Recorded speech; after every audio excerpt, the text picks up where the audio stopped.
दोस्तों अगर आपके भी इन्वर्टर का फ्यूज बार बार उड़ रहा है, डीसी फ्यूज की बात कर रहा हूँ, और ये देख सकते हैं बैटरी कनेक्ट करने के बाद हमारा जो इन्वर्टर चल नहीं पा रहा है, तो ये वाले जो दो फ्यूज है ये बार बार उड़ रहे हैं, जितनी बार लगाएं जितनी बार उड़ रहा है। तो इसका मेन रीज़न क्या होता है मैं आपको सिखा दूंगा। सीखने के बाद आप बहुत सारे इन्वर्टर को चेक करना सीख जाएंगे। ठीक है, यहाँ पे आप देख सकते हैं अभी ये स्क्वायर वेव इन्वर्टर है।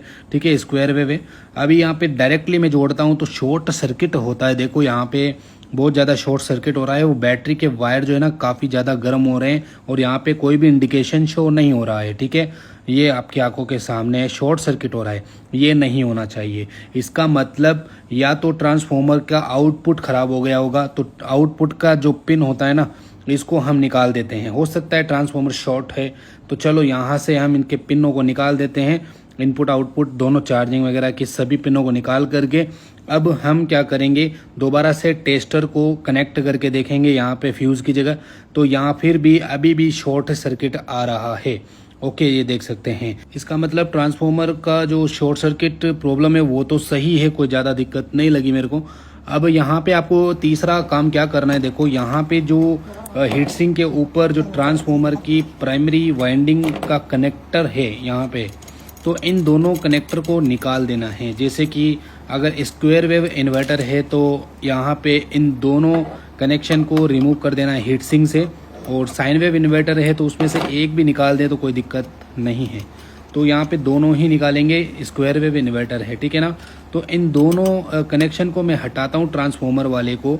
अब यहाँ पे मैं डायरेक्टली टेस्टर लगा के देखता हूँ, तो अब आप देख सकते हैं हमारा इन्वर्टर प्रॉपरली वर्क करना शुरू कर दिया। ये देख सकते हैं, यानी कि हमारे इन्वर्टर से सिग्नल तो चल रहा है, मतलब आईसी से जो मॉसफेट तक सिग्नल है वो जा रहा है, कोई दिक्कत नहीं है, हमारा इन्वर्टर प्रॉपरली काम कर रहा है। तो आखिर प्रॉब्लम क्या है, चलो अब हमें मालूम चल गया है कि दोनों हीट सिंक है, इन दोनों हीट सिंक के अंदर जो मॉसफेट लगे हुए हैं उनके अंदर प्रॉब्लम हो सकती है, क्योंकि यूपीएस ऑन है। अब देखो मैं डायरेक्टली ट्रांसफार्मर को कनेक्ट करता हूँ, ऐसा काम आप घर पे बिल्कुल ट्राई मत कीजिएगा। देखो शॉर्ट सर्किट हो रहा है, बहुत ही ज़्यादा ओवरलोड हो रहा है। ठीक है, तो मुझे लगता है इसमें से साइन खत्म हो चुका है। तो साइन चेक कैसे किया जाता है, एक छोटा ट्रांसफार्मर लेंगे, साइन मतलब साइन वेव, ठीक है ना, वेव। तो अब आपको क्या करना है, देखो एक वायर ट्रांसफार्मर का पॉजिटिव में देंगे और एक वायर हमें इसे हीट सिंक के ऊपर लगाएंगे। पहले फ्यूज़ को शॉर्ट करते हैं, शॉर्ट किया। अब यहाँ पे एक हीट सिंक पे लगाएंगे तो आप देखेंगे यहाँ पे अभी आपको नज़र जो आएगा वो शॉर्ट सर्किट आएगा, यानी कि ओवरलोड और बैटरी लो का यहाँ पे इंडिकेशन नज़र आ रहा है। इसका मतलब हमें साइन नहीं मिल रहा है, मतलब फ्रीक्वेंसी नहीं मिल रही है, यहाँ पर कोई चीज़ डायरेक्ट हो गई है।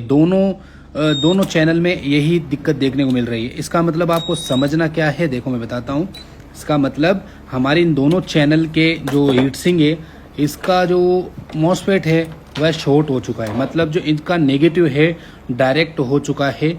ये देख सकते हैं यहाँ पे फटा हुआ भी मुझे अभी नज़र आ गया, ये आपकी आंखों के सामने देखो ये फट गया है और पूरे मॉसफेट दोनों ही चैनल के जल चुके हैं।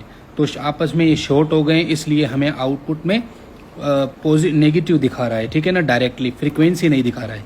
अगर यहाँ पे फ्रीक्वेंसी आती है तब तो ठीक है। तो यहाँ पर अब इसका जितने भी ये मॉसफेट है ना सबको चेंज कर देना है।